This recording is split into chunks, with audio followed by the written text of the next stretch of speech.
There are two dimensions. One is where I want to go, and the topic is where I stand. So the most important thing is to try each day to advance further toward that ideal of anarcho-capitalism. In that sense, sometimes we face strong and harsh criticism regarding that ideal vision. I think that's the nirvana fallacy. If you compare yourself against paradise, everything is horrible and miserable, but you don't live in paradise. You live on earth.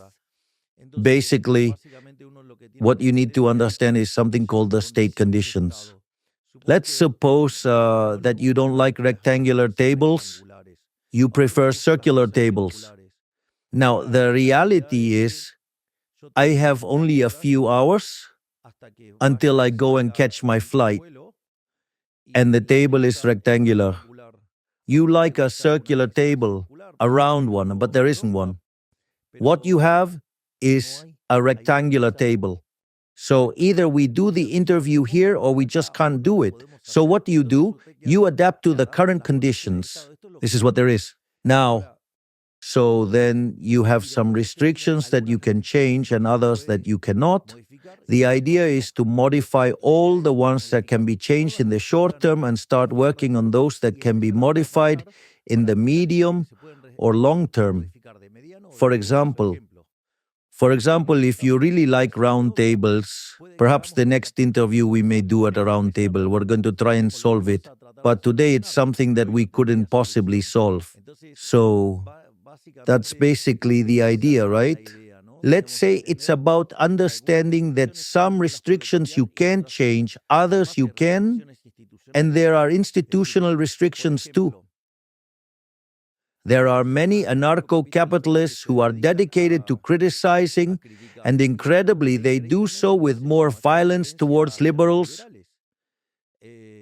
And many of them actually criticize me, which truly make no sense because it is precisely the nirvana fallacy.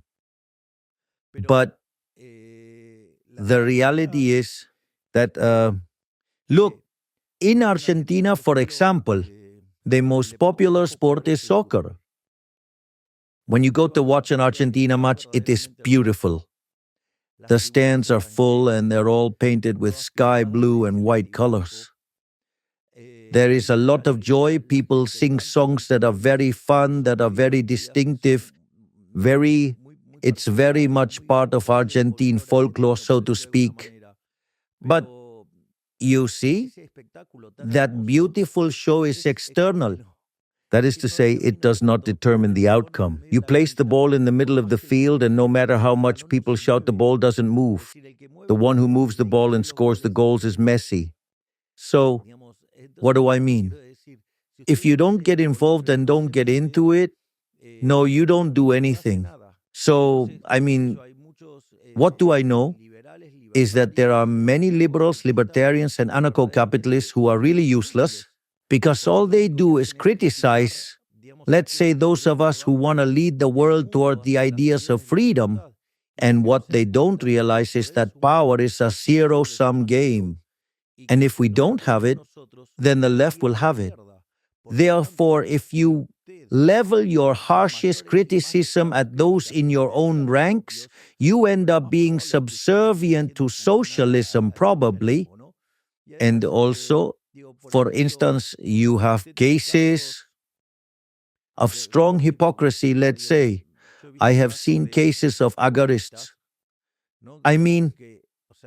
It's the anarcho-capitalists who criticize Rothbard because he said that you have to get into politics, otherwise the socialists will advance. And it's interesting because some of them, I have seen them proposing agorism. And I remember one of them one day, the police showed up, and honestly, he was peeing himself. So, it's very easy to criticize, propose, and suggest. But if he was truly such an agonist, he should have been willing to endure going to jail.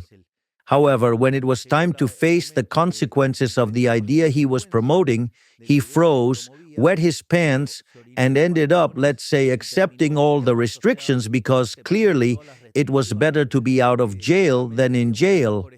But in doing so, he sold out his ideas.